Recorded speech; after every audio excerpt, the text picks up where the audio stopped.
यहाँ हम स्टार्ट करेंगे आज की वीडियो में बिंदुसार। ये हमने पढ़ लिया था ऊपर मौर्य साम्राज्य। अब हम स्टार्ट करेंगे बिंदुसार। बिंदुसार कौन हुआ? चंद्रगुप्त मौर्य की मृत्यु हो गई थी श्रवणबेलगोला में, तो चंद्रगुप्त मौर्य का उत्तराधिकारी हुआ बिंदुसार। बिंदुसार को अमित्र घात के रूप में भी नाम से भी जाना जाता है। बिंदुसार को अमित्र घात के नाम से भी जाना गया।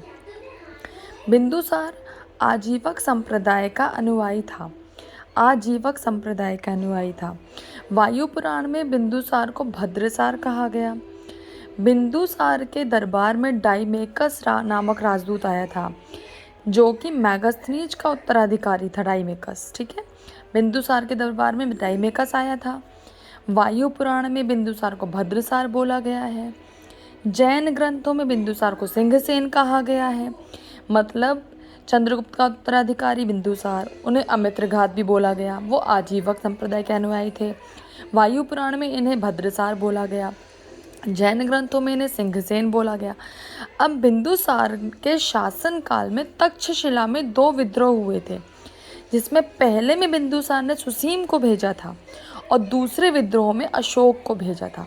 तो अब नेक्स्ट चैप्टर स्टार्ट होगा हमारा अशोक। बिंदुसार इतना ही था, आप लूसेंट पढ़िएगा तो आपको आगे भी पता चलेगा, ठीक है। अशोक। अशोक बिंदुसार का उत्तराधिकारी हुआ अशोक, ठीक है। पहले अशोक कौन था? अवंती का राज्यपाल था। पहले अशोक अवंती का राज्यपाल था। अशोक इंपॉर्टेंट चैप्टर है, ध्यान रखिएगा। अशोक का नाम जो अशोक है, ये क्वेश्चन पूछा जाता है बहुत बार। अशोक का नाम अशोक मास्की एवं गुर्जरा अभिलेख में मिलता है। मास्की एवं गुर्जरा अभिलेख में, ठीक है। पुराणों में अशोक को अशोक वर्धन कहा गया है। अशोक का नाम अशोक जो है वो मास्की एवं गुर्जरा अभिलेख में, पुराणों में अशोक को अशोक वर्धन कहा गया है। अशोक ने जब उनका राज्याभिषेक हुआ था, उसके 8वें वर्ष पर कलिंग में आक्रमण किया था, जिससे कलिंग की राजधानी तोसली पर अशोक का अधिकार हो गया था, ठीक है। अशोक ने बौद्ध धर्म की दीक्षा ली थी। किससे? उपगुप्त नामक बौद्ध भिक्षु से। उपगुप्त नाम था, बौद्ध धर्म के थे अशोक। अशोक की माता का नाम था सुभद्रांगी। सुभद्रांगी। अशोक ने बौद्ध धर्म के प्रचार के लिए आगे अपने पुत्र महेंद्र और पुत्री संघमित्रा को श्रीलंका भेजा था। इन दोनों को भेजा था, पुत्र और पुत्री को, बौद्ध धर्म के प्रचार के लिए श्रीलंका। पूरा सेंटेंस पढ़ा करिए, क्वेश्चन कहीं से भी आ सकता है। भारत में शिलालेख का प्रचलन सर्वप्रथम अशोक ने ही किया था। शिलालेख सर्वप्रथम अशोक ने ही प्रचलन किया। अब अशोक के शिलालेखों में कौन कौन सी लिपि थी? ब्राह्मी लिपि थी, खरोष्टी, ग्रीक और अरमाइक। जो ब्राह्मी लिपि थी वो उसके उदाहरण भारत से मिलते हैं। खरोष्टी, श आ रहा है, श तो पाकिस्तान, देखो आधा श आधा सा पाकिस्तान में, तो खरोष्ठी लिपि मिली पाकिस्तान से। ग्रीक व अरमाइक, ग्रीक व अरमाइक आ है अफगानिस्तान से, इसके उदाहरण मिले, ठीक है। अशोक के अभिलेख जो हैं वो 3 टाइप के हैं: शिलालेख, स्तंभलेख, गुहालेख। अशोक के शिलालेख की जो खोज है वो पाद्रेटी फैनथैलर ने की। फैनथैलर, शिलालेख की खोज पाद्रेटी फैनथैलर ने की। जबकि अशोक के अभिलेख को पढ़ने में पहली सफलता मिली जेम्स प्रिसेप को।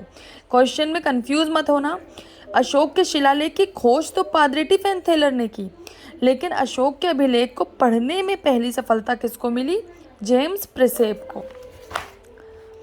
अशोक के स्तंभलेखों की संख्या 7 है। स्तंभलेखों की जिनकी लिपि ब्राह्मी है, जिसके उदाहरण भारत से मिलते हैं। कौशाम्बी अभिलेख को रानी का अभिलेख कहा गया है, रानी का।